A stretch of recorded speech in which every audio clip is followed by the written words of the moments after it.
राम राम मेरी YouTube family. कल हमारी सोसाइटी में सत्यनारायण कथा हुई। इस कथा को सुनने से जो भी हमारे मन में इच्छा होती है वो सब पूर्ण होती है। और विश्वास से तेरी ज्योत जलाऊं, तेरा ही महाआसरा, तेरा ही गुण गाऊं। शक्ति शक्ति दो मुझे, करूं तुम्हारा ध्यान। सत्संग। सत्यनारायण भगवान की कथा, अधिकतर लोग सत्यनारायण भगवान को विष्णु के रूप में जानते हैं। अच्छा, और इस कथा चाहे कोई भी हो, अगर ग्रहण करना हो तो अच्छी चीजों को ग्रहण करो। कहते हैं ना, आदमी बुरे नहीं होते, उसके कर्म बुरे होते हैं। साथ रहने से खाली फूल आप अच्छा ही ग्रहण करो, बुराइयों को छोड़ दो। वही हाल। इसके अंदर कई चीजें ऐसी होती हैं, हम क्या करते हैं समाज में, एक दूसरे से हालचाल पूछ लेते हैं कि तुम कैसे हो, किसी ने बोल दिया इतना ही पूछा, उसके बाद चल देते हैं। लेकिन उसकी रियली प्रॉब्लम क्या है उसको जानने की कोशिश कभी नहीं करते। उन चीजों से लेते हुए कि हम किसी के हेल्प कैसे कर सकते हैं। इस कथा का मेन महत्व दो प्रकार का होता है कि हम किसी के दुख दर्द को कैसे दूर करें, और दूसरा जो हम संकल्प लेते हैं, संकल्प को लेते हैं तो उसको सोच विचार करके लीजिए। संकल्प एक बार कर लिया, जो आपने मुंह से बोल दिया उसको करना जरूरी है। अधिकतर आजकल क्या हो गया है कि कलयुग के अंदर आदमी स्वार्थी होता जा रहा है। कहते क्या है कि मैं ऐसा कर दूंगा, मेरे को ऐसा हो जाए तो ठीक है ना, तो हो जाए तो उसकी बजाय आपको अगर श्रद्धा है तो पहले करो और फिर आप मांगो, ठीक है ना। ये चीजें होनी चाहिए। होता क्या है कि जैसे मैं अभी देखता हूँ बहुत सी लेडीज हैं, किसी मंदिर में किसी धागा बांध के आए, किसी मंदिर में कुछ बोल के आए, लास्ट में क्या होता है कि जब वो साल 2 साल के बाद में भूल भी जाते हैं कि मैंने कहाँ क्या बोला था। और फिर वो जो बोली हुई संकल्प या जो होता है वो अगर आप भूल जाते हो तो सबसे बड़ा पाप और सबसे बड़ा कष्ट आपके लिए वही हो। तो मेरा कहने का मतलब यह है कि कहीं भी जब आप किसी प्रकार का कुछ बोलते हो तो आप 10 बार सोचो कि मैं इसको करने आ सकता हूँ कि नहीं। या अपने डायरी में लिख लो कि मैंने ऐसे कुछ बोला है, अगर वो काम हो जाता है तो उसको पूर्ण करके आइए, ठीक है जी। तो हम सत्यनारायण भगवान की कथा की तरफ चलते हैं। सत्यनारायण भगवान की कथा में क्या होता है कि एक समय नैमिषारण्य कोई तीर्थ स्थान था जहाँ पर 88,000 ऋषि कभी इकट्ठे हुए थे, और उन्होंने सूत जी से बोला कि हे भगवान, हे प्रभु, हमें कोई ऐसी उपाय बताइए जिससे जो मनुष्य लोक में या मृत्यु लोक में जो प्राणी लोग हैं जो इतने दुखों से प्रेरित हो रहे हैं, उनका सरल उपाय बताओ जिससे उनका दुख से निवृत्त हो सके या दुख से दूर हो सके, उनका दुख दूर हो जाए। इस तरह की उन्होंने 88,000 ऋषियों ने सूत जी से बोला। तो सूत जी क्या कहते हैं कि हे ऋषियों, मैं आपको एक कथा सुनाता हूँ। वो कथा क्या है कि एक बार नारद मुनि भगवान मनुष्य लोक में या पृथ्वी लोक में भ्रमण कर रहे थे। तो उन्होंने देखा कि मनुष्य योनि के अंदर अनेक तरह के प्राणी हैं। अब आप देख रहे हैं कि 88 योनि जो हम बोलते हैं, 88,000 योनि क्या है, ये कोई चीटी नोकड़ा कीड़ा वगैरह। तो ये एक आत्मा एक से निकल के दूसरी में जाती है, वो हमारे कर्मों के हिसाब से जाती है, हमारे शास्त्र ये कहते हैं। तो उसमें भी इतने दुखी मिलते हैं कि उनके उपचार के लिए, उनके उपाय के लिए श्री नारद जी ने जाके श्री भगवान विष्णु भगवान से जाके पूछा।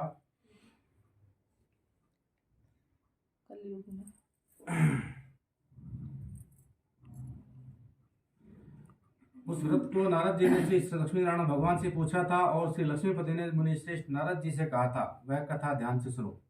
एक समय योगीराज नारद जी दूसरों के हित की इच्छा से अनेक लोकों में घूमते हुए मृत्यु लोक में आ गए।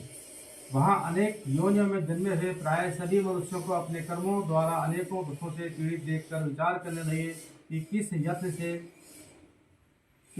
से निश्चय ही मानव के दुखों का नाश हो सकेगा। ऐसा मन में सोचकर भगवान नारद विष्णु लोक को गए। वहां श्वेत वर्ण 4 भुजाओं वाले देवों के ईश नारायण का, जिनके हाथों में शंख चक्र गदा और पद्म थे तथा वरमाला पहने हुए थे, देखकर स्तुति करने लगे। हे भगवान, अब कहते हैं ना, जब किसी को कुछ चाहिए तो चापलूसी करते हैं, तो नारद जी वहां पर एक चापलूसी का करने का असर है। हे भगवान, आप अत्यंत शक्ति से संपन्न हैं, मन और वाणी से आपको कोई नहीं पा सकता। आपका यदि मध्य अंत नहीं है, आपका आदि मध्य और अंत नहीं है, निर्गुण स्वरूप सृष्टि के कारण भक्तों के दुखों को नष्ट करने वाले हो, आपको मेरा नमस्कार है। पहले उन्होंने नमस्कार किया। नारद जी से इस प्रकार की स्थिति सुनकर श्री भगवान विष्णु बोले कि हे मुनि श्रेष्ठ, आपके मन में क्या है? आप किस काम के लिए आगमन हुआ है? इस संतुष्ट कहो। तब नारद मुनि बोले, मृत्यु लोक में सब मनुष्य जो अनेक जोनों में पैदा हुए हैं, अपने अपने कर्मों के द्वारा अनेक प्रकार के दुखों से दुखी हो रहे हैं। हे नाथ, मुझ पर दया करते हो तो बताइए कि उन मनुष्यों के सब दुख थोड़े से ही पृथ्वी से कैसे दूर हो सकते हैं? ये क्या है? परोपकार। अपने लिए हम कोई नहीं सोचता, ये दूसरों के लिए सोच रहे हैं। हम अधिकतर क्या है, अपने बारे में सोचते हैं। नारद जी ने दूसरों की भलाई के बारे में पूछा गया है। भगवान जी बोले, हे नारद, मनुष्यों की भलाई के लिए तुमने बहुत अच्छी बात पूछी है। जिस काम के करने से मनुष्य मोह से छूट जाता है, वह मैं कहता हूँ, सुनो। बहुत पुण्य देने वाला स्वर्ग तथा मृत्यु लोक दोनों में दुर्लभ यह उत्तम व्रत है। आज मैं प्रेम बस होकर तुमसे कथा कहता हूँ। श्री सत्यनारायण भगवान का यह व्रत अच्छी तरह विधान पूर्वक संपन्न करके मनुष्य तुरंत ही वहां सुख भोग कर मरने पर मोक्ष को प्राप्त होता है। श्री भगवान के वचन सुनकर नारद मुनि बोले कि इस व्रत का क्या फल है, क्या विधान है, कैसे करना चाहिए, किस दिन करना चाहिए? यह व्रत का पूरा उपाय मेरे को नारायण श्रीमन्नारायण नारायण नारायण भजमन नारायण नारायण नारायण। बोल श्री सत्यनारायण भगवान की जय। को भगवान बोले, दुख शोक आदि को दूर करने वाला यह व्रत सब स्थानों पर विजय करने वाला, भक्ति और श्रद्धा के साथ किसी भी दिन मनुष्य श्री सत्यनारायण की शाम के समय ब्राह्मणों और बंधुओं के साथ धर्मपरायण होकर कर सकता है। तो यहाँ पर क्या कह रहे हैं कि सत्यनारायण भगवान की एक ऐसी पूजा है जिसको किसी भी दिन और किसी भी समय आप कर सकते हो। बाकी के लिए हम देखते हैं आज क्या तिथि है, आज क्या बार है, ऐसे कुछ देखते हैं, लेकिन सत्यनारायण भगवान के लिए उन्होंने कह दिया कि जिस दिन इच्छा हो जाए उस दिन आप समापन कर सकते हो इसका, ठीक है ना। और इसके लिए क्या है कि बंधु मतलब अकेले भी आप कर सकते हो।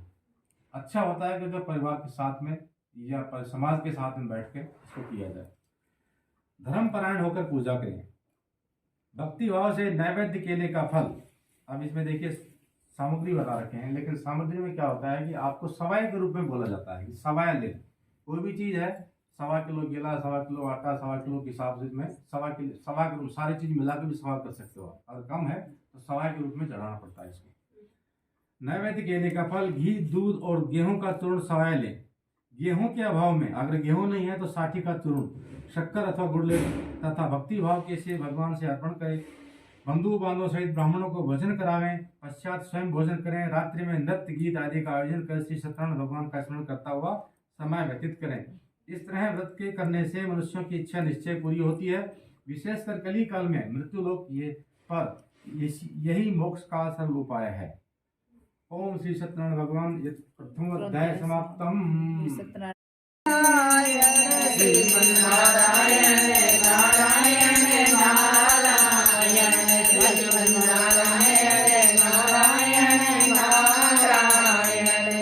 गज की टेक सुनी रघुनंदन, गज की टेक सुनी रघुनंदन। गरुड़ छोड़ हरि धारायण, श्रीमन्नारायण नारायण नारायण। भजमन नारायण नारायण नारायण। लक्ष्मी नारायण नारायण नारायण। बोल श्री सत्यनारायण भगवान की जय।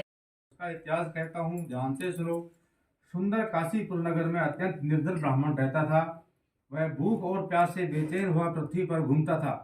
ब्राह्मणों से प्रेम करने वाले श्री भगवान ने ब्राह्मण का रूप धारण करके ब्राह्मण को दुखी देख करके बूढ़े ब्राह्मण का रूप धारण करके पास जाकर के आदर के साथ पूछा, हे विप्र, तुम नित्य ही दुखी होकर पृथ्वी पर क्यों घूमते हो? हे श्रेष्ठ ब्राह्मण, यह सब मुझसे कहो, मैं सुनना चाहता हूँ। ब्राह्मण बोला, मैं निर्धन ब्राह्मण हूँ, भिक्षा के लिए पृथ्वी पर घूमता हूँ।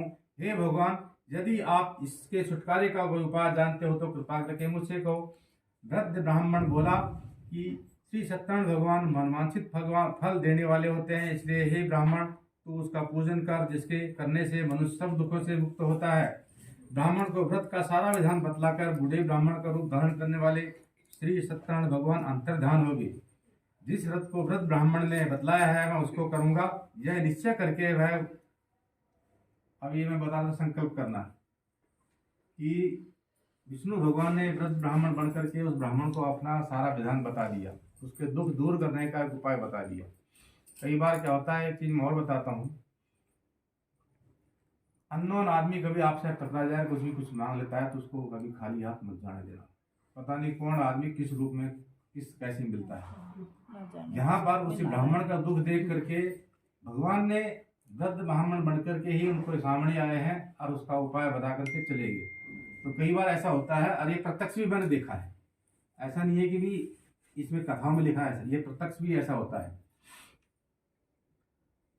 अब वो जो अपना सारा विधान बता करके श्री नारायण सत्यनारायण भगवान अंतर्ध्यान हो गए, और अब जो वृद्ध ब्राह्मण था वो निश्चय करता है कि आज मुझे भिक्षा के अंदर जो भी मिलेगा मैं सत्यनारायण भगवान का व्रत करूंगा, ये एक संकल्प कर लेता है। जिस ब्राह्मण को उस रात में नींद है, वह ऐसा निश्चय करके, मतलब संकल्प किया, उसके बाद निश्चय कर लिया कि मैं कल इसको करूंगा, उसके बाद उस वृद्ध ब्राह्मण को रात को नींद नहीं आई, वह सवेरे उठकर श्री सत्यनारायण भगवान के व्रत का निश्चय कर भिक्षा के लिए चल दिया। उस दिन उसको भिक्षा में बहुत धन मिला, जिससे बंधु बांधवों के साथ उसने श्री सत्यनारायण व्रत का भगवान का व्रत किया, जिसके करने से वह विप्र सब दुखों से छूटकर अनेक प्रकार की संपत्तियों से युक्त हुआ। उस समय से वह विप्र हर साल और हर मास व्रत करने लगा। इस तरह सत्यनारायण भगवान के व्रत को जो करेगा वह सब पापों से छूटकर मोक्ष को प्राप्त होगा। आगे जो पृथ्वी पर सत्यनारायण भगवान का व्रत करेगा वह मनुष्य सब दुखों से छूट जाएगा। इस तरह नारद जी से नारायण का कहा हुआ यह व्रत मैंने तुमसे सुनाया। अब वहाँ इतना तो कह दिया, लेकिन ऋषियों की तो और जागृता होगी। उन्होंने बोला कि उनको सुन करके और किस किस ने किया वो भी हमें आगे बताइए। तो अब कह रहे हैं कि हे विप्रो, अब मैं और क्या कहूँ। ऋषि बोले, हे मनुष्य, संसार में इस विप्र से सुनकर किस किस ने व्रत को किया है वह सब कथा सुनना चाहते हैं। इसके लिए हमारे मन में श्रद्धा है। सूत जी बोले, हे मुनियों, जिसने इस व्रत को किया है वह सब सुनो। एक समय एक वृद्ध ब्राह्मण धन और ऐश्वर्य के अनुसार बंधु बांधवों के साथ व्रत करने को तैयार हुआ। उसी समय एक लकड़ी बेचने वाला बूढ़ा आदमी आया और बाहर लकड़ियों को रख करके विप्र के मकान में घुस गया। प्यास से दुखी लकड़हारा अपने उनको व्रत करते देखकर विप्र को नमस्कार कर कहने लगा कि आप ये सब क्या कर रहे हैं और इस व्रत के करने से क्या फल मिलता है, कृपा करके मुझसे कहो। ब्राह्मण ने कहा, सब मनोकामनाओं का पूर्ण करने वाले तथा यह श्री सत्यनारायण भगवान का व्रत है, इसकी ही कृपा से मेरे यहाँ धन आदि की वृद्धि हुई है। विप्र ने इस व्रत के बारे में जानकर लकड़हारा बहुत प्रसन्न हुआ। भगवान का चरणाव्रत ले और भोजन करने के बाद अपने घर को गया। लकड़हार ने भी इस तरह का संकल्प ले लिया। लकड़हार ने अपने मन में इस प्रकार का संकल्प किया कि आज ग्राम में लकड़ी बेचने से जो धन मिलेगा उसी से श्री सत्यनारायण भगवान का उत्तम व्रत करूंगा। यह मन में विचार कर वह बूढ़ा आदमी लकड़ियों का अपने सर पे रखा और ऐसे नगर गया जहाँ धनवान लोग रहते थे। ऐसे सुंदर नगर में गया। वहाँ वह उस रोज उसे उन लकड़ियों का दाम पहले दिनों से चौगुना मिला।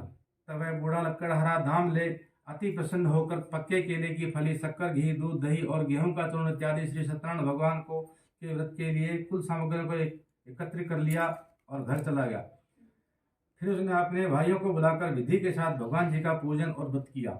इस व्रत के प्रभाव से वह बूढ़ा लकड़हारा धन धान पुत्र आदि से युक्त हुआ और संसार के समस्त दुख भोग कर वैकुंठ को चला गया। बोलो श्री सत्यनारायण भगवान की जय।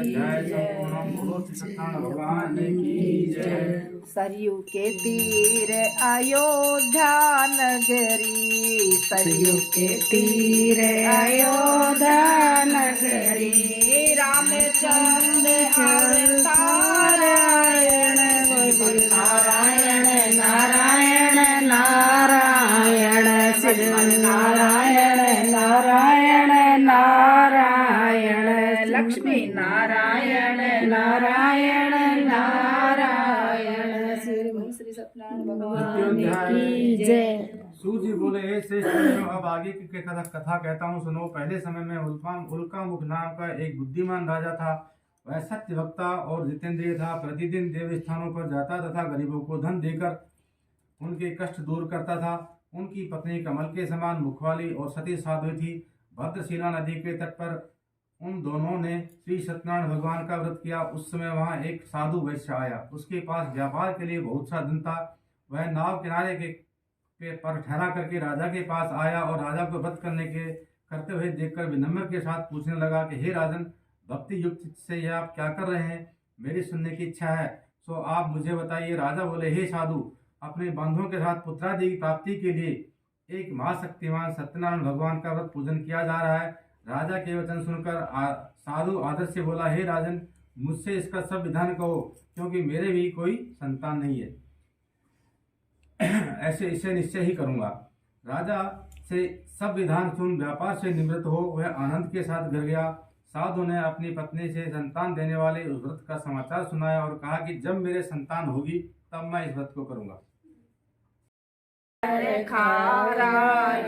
श्रीमन्नारायण नारायण नारायण नारायण नारायण नारायण। बोल श्री सत्यनारायण भगवान की जय। उसकी पत्नी लीलावती के साथ आनंदित हो संसारिक धर्म में प्रवृत्त होकर श्री सत्यनारायण भगवान की कृपा से गर्भवती हो गई तथा 10वें महीने में उसके सुंदर कन्या का जन्म हुआ। दिनों दिन वह इस तरह बढ़ने लगी जैसे शुक्ल पक्ष का चंद्रमा बढ़ता है। कन्या का नाम कलावती रखा गया। तो लीलावती ने मीठे शब्दों में अपने पति से कहा कि आपने जो संकल्प किया था कि भगवान से कि इसका व्रत करूंगा, इनके पैदा होने पर व्रत करूंगा, तब आप उसे करिए। साधु बोला, हे प्रिय, कन्या के विवाह पर कर दूंगा। इस प्रकार अपनी पत्नी को आश्वासन दे हुए नगर को गया।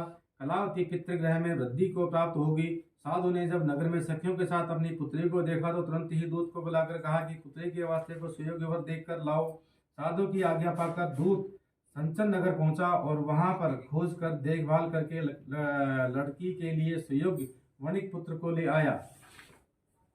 उस सुयोग्य लड़के को देखकर साधु ने अपने बंधु बांधवों सहित प्रसन्नचित्त अपनी पुत्री का विवाह उसके साथ कर दिया, किंतु दुर्भाग्य से विवाह के समय भी उस व्रत को करना भूल गया। तब श्री भगवान क्रोधित हो गए और श्राप दिया कि तुम्हें दारुण दुख प्राप्त होगा।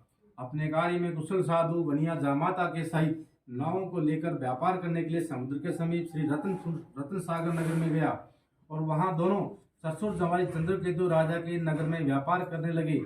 एक दिन भगवान सत्यनारायण की माया से प्रेरित कोई चोर राजा का धन चुरा करके भाग रहा था। उसके पीछे राजा के दूत भी लगे हुए थे। तो चोर ने सोचा कि मैं पकड़ा जाऊंगा। उसने क्या किया कि भगते हुए जो चुरा रखा था सामान वो साधु वैश्य के पास रख दिया और खुद वहां से भग के चला गया। पीछे से जो दूत आ रहे थे उन्होंने देखा कि सामान यहाँ रखा हुआ है, तो उन्होंने साधु को और उसके जमातों को पकड़ लिया और पकड़ करके ले जाके राजा के पास ले गए, बांध के ले गए और प्रसन्नता से दौड़े हुए राजा के समीप जाकर बोले कि यह 2 चोर हम पकड़ के लाए हैं, देखकर आज्ञा दें। तब राजा की आज्ञा से उनको कठिन कारावास में डाल दिया गया तथा उनका धन छीन लिया। सत्यनारायण भगवान के शाप के द्वारा उनकी पत्नी भी घर पर बहुत दुखी हुई। घर में जो धन था वो चोर चुरा ले गए और बहुत गरीबी की हालत में आ गई। चोर चुरा के लिए शारीरिक और मानसिक पीड़ा तथा भूख प्यास से अति दुखित हो अन्न की चिंता में कलावती एक ब्राह्मण के घर गई। वहां उसने सत्यनारायण भगवान का व्रत होते देखा, फिर कथा सुनी तथा प्रसाद ग्रहण रात को घर आई। माता ने कलावती से कहा, हे पुत्री, यहाँ पर क्या हो रहा है कि माता घर पे है, कलावती पुत्री जो है वो कथा के लिए गई हुई है। रात में आती है तो उसकी माँ को चिंता हो जाती है कि हे पुत्री तुम इस समय कहाँ गई। तब कलावती ने उसको याद दिलाया है, हे माँ, मैं ऐसे किसी ब्राह्मण के घर गई थी, वहां पर सत्यनारायण भगवान की कथा हो रहा था और वहां पर मैं प्रसाद लेकर के कथा सुन करके आ गई। तब सडनली लीलावती को याद आता है कि हमने कोई संकल्प किया था और उसकी वजह से ये दारुण दुख प्राप्त हो रहा है। अब वो निश्चय करती है,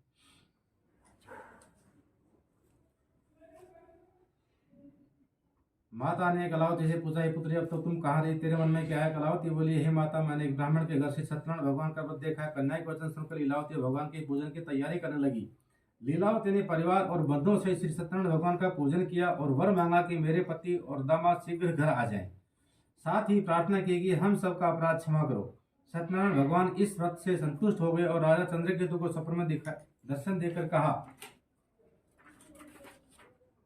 कि हे राजन, दोनों वैश्य जो प्रातः दोनों वैश्यों को तुम प्रातः ही छोड़ देना और उनका जो भी धन ले रखा है सब उनको वापस दे देना, नहीं तो तेरा धन राज्य पुत्रादि नष्ट कर दूंगा। राजा के ऐसे वचन सुनकर भगवान अंतर्ध्यान हो गए। प्रातःकाल राजा चंद्रकेतु ने सभा में अपना स्वप्न सुनाया। फिर दोनों वणिक पुत्रों को कैद से मुक्त कर सभा में बुलाया। दोनों ने आते ही राजा को नमस्कार किया। राजा मीठे वचनों से बोला कि हे महानुभाव, भावीवश ऐसा कठिन दुख प्राप्त हुआ है, अब तुम्हें कोई डरने की वो नहीं है। ऐसा कहकर राजा ने उनको नए नए वस्त्रादि पहनाए, वस्त्र और आभूषण पहनाए और उनका जितना धन था उससे दुगना धन देकर के उनको आदर के साथ विदा किया। दोनों वैश्य अपने घर के लिए चल दिए। इति श्री चतुर्थोध्याय समाप्तम। श्री सत्यनारायण भगवान की जय। उनसे पूछा अब क्या होता है, देखो कि वहां से राजा से विदा ले लिया, दुगना धन ले लिया और वहां से वो अपने व्यापार अपने घर के लिए निकल पड़ा। काफी समय हो गया था, तो धन लेकर के नाव में बैठ करके जो चलते हैं, तो उसने आश्रम विश्राम किया। श्री सत्यनारायण भगवान ने सोचा कि देखते हैं इसका मन में बदलाव आता है कि नहीं। तो फिर एक बार दंडी का रूप धारण करके और उनसे पूछते हैं, यही साधु तेरे नाव में क्या रखा है? तो साधु का तो वही जवाब था, बोले मेरे आपके धन लेने की इच्छा है, तो मेरे नाव में तो बेल पत्र है। तो वो तो नारायण जी थे, उन्होंने बोल दिया तथास्तु, ऐसा ही हो। ऐसा कह करके वहां से जाकर के पेड़ के नीचे जाके दूध बजा कर बैठ गए। अब साधु देखता है थोड़ी देर के बाद अपने दैनिक क्रिया से निवृत्त होकर के जब उठता है, देखता है कि मेरी नाव तो ऊपर उठ गई है, वजन कम हो गया, मतलब धन की जगह बेल पत्ते हो गए, तो वो नाव ऊंची हो गई। धन नाव को ऊंची उठे देख करके जाके देखा तो उसके अंदर बेल और पत्ते भरे हुए थे।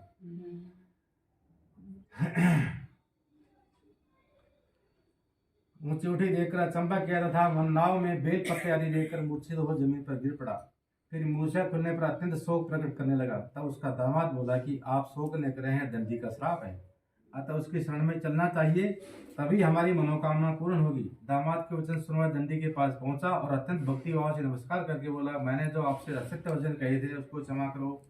ऐसा कहकर महान शोकातुर हो रोने लगा। तब दंडी भगवान बोले कि हे वणिक पुत्र, मेरी आज्ञा से बार बार तुम्हें दुख प्राप्त हुआ है, तुम मेरी पूजा से विमुख है। जैसे कितनी बार बोला, पहले संतान होगी, फिर शादी के टाइम करूंगा, उसके बाद में सब तरह बोला, अभी भी झूठ बोल दिया, ये कई बार उसका बोला जाता है। तो हे साधु बोला, हे भगवान, आपकी माया से ब्रह्मा आदि भी आपके रूप को नहीं जानते। ब्रह्मा जी की कहानी सुना दो बेटे एक बार। अभी तो लेट हो रहे हैं। अब मैं अज्ञानी कैसे जान सकता हूँ? आप प्रसन्न होइए, मैं सामर्थ्य के अनुसार आपकी पूजा करूंगा। मेरी इच्छा करो और पहले के समान नौका में धन भर दो। उनके भक्ति युक्त वचन सुनकर प्रसन्न हो, उनकी इच्छा अनुसार वर देकर अंतर्ध्यान हो गए। तब उन्होंने नाव पर आकर देखा कि नाव धन से परिपूर्ण है। फिर वह भगवान सत्यनारायण का पूजन कर साथियों सहित अपने नगर को चला। जब अपने नगर के निकट पहुंचा तो दूत को घर भेजा। दूत ने साधु के घर जा उसकी स्त्री को नमस्कार कर कहा कि साधु अपने दामाद सहित इस नगर के समीप आ गए हैं। लीलावती और कलावती उस समय भगवान का पूजन कर रहे थे। अब देखिए यहाँ पे देख बात आती है कि दोनों माँ बेटी सत्यनारायण भगवान का पूजन कर रही थी। दूत के वचन सुन करके जो माँ है वो फटाफट से अपना पूजा किया, अपना प्रसाद ले और चली गई। लेकिन जो बेटी थी उसको तो उत्सुकता ज़्यादा थी, वो बिना प्रसाद ग्रहण के ही चली गई। इस बात से फिर सत्यनारायण भगवान नाराज हो जाते हैं। प्रसाद छोड़कर पति के पास चली गई। प्रसाद की अवज्ञा के कारण सत्यदेव ने रुष्ट होकर के उनके पति को नाव सहित पानी में डुबो दिया। कलावती अपने पति को न देख करके रोती हुई जमीन पर गिर पड़ी। इस तरह नौका को डूबा हुआ तथा कन्या को रोता देख साधु दुखित होकर के बोला, हे प्रभु, मुझसे या मेरे परिवार से जो भी भूल हुई है उसे क्षमा करो। उसके दीन वचन सुनकर सत्यदेव प्रसन्न हो गए और आकाशवाणी हुई, हे साधु, तेरी कन्या मेरे प्रसाद को छोड़कर आई है, इसलिए उसका पति अदृश्य हुआ है। यदि वह घर जाकर प्रसाद खा करके लौटे तो उसे पति अवश्य मिलेगा। ऐसी आकाशवाणी सुनकर कलावती ने घर जाकर के प्रसाद खाया, फिर आकर पति के दर्शन किए। तत्पश्चात साधु ने बंधु बांधवों सहित सत्यदेव का विधि पूर्ण पूजन किया। इस लोक का सुख भोगकर अंत में स्वर्ग लोक को गया। श्री सत्यनारायण व्रत कथा चतुर्थोध्याय समाप्तम। और मैं और भी कथा कहता हूँ, सुनो। प्रजापाल में लिंग तंगध्वज नाम का एक राजा था। उसने भी भगवान का प्रसाद पाकर बहुत दुख पाया। एक समय वन में जाकर जब वन पशुओं को मारकर बड़ के वृक्ष के नीचे आया, वहां उसने ग्वालों को भक्ति भाव से श्री सत्यनारायण का पूजन करते देखा। राजा देखकर भी अभिमानवश वहां नहीं गया और उन्हें नमस्कार ही किया। तब ग्वालों ने भगवान का प्रसाद उनके सामने रख दिया और कहा कि प्रसाद ग्रहण करो। लेकिन राजा ने प्रसाद त्याग कर अपनी नगरी को चला गया। वहां उसने अपना सब कुछ नष्ट पाया, तो वह जान गया कि यह सब भगवान की कृपा से हुआ है। तब वह विश्वास कर ग्वालों के समीप गया और विधि पूर्वक पूजन कर प्रसाद खाया तो सत्यनारायण देव की कृपा से सब कुछ पहले के जैसा ही हो गया। फिर दीर्घ काल तक सुख भोग कर मरने पर स्वरलोक को गया। जो मनुष्य इस परम दुर्लभ व्रत को करेगा, भगवान की कृपा से उसे धन की प्राप्ति होगी। निर्धन धनी और बंदी बंधन से मुक्त होकर निर्भय हो जाता है। संतानहीनों को संतान प्राप्ति होती है तथा सब मनोरथ पूर्ण होकर अंत में वैकुंठ धाम को जाता है। जिन्होंने पहले इस व्रत को किया है, अब उनके दूसरे जन्म की कथा कहता हूँ। वृद्ध शतानंद ब्राह्मण, जैसे पहले अध्याय में आया था कि एक वृद्ध ब्राह्मण जो भिक्षा मांगा था, वो वृद्ध शतानंद ब्राह्मण सुदामा का जन्म लेकर के मोक्ष को पाया। दूसरे जन्म में सुदामा बनकर के मोक्ष को ले जाए। उसके बाद में उल्कामुख नाम का राजा दशरथ होकर के वैकुंठ को प्राप्त हुआ। साधु नाम के वैश्य जो मोरध्वज बनकर के अपने पुत्र को आरे से चीर करके मोक्ष को प्राप्त हुआ। महाराजा त्रंगध्वज ने भी शंभु मनु वे भगवान से भक्ति युक्त होकर कर्म कर मोक्ष को प्राप्त किया। इति श्री सत्यनारायण भगवान पंचम अध्याय समाप्त। बोल श्री सत्यनारायण भगवान।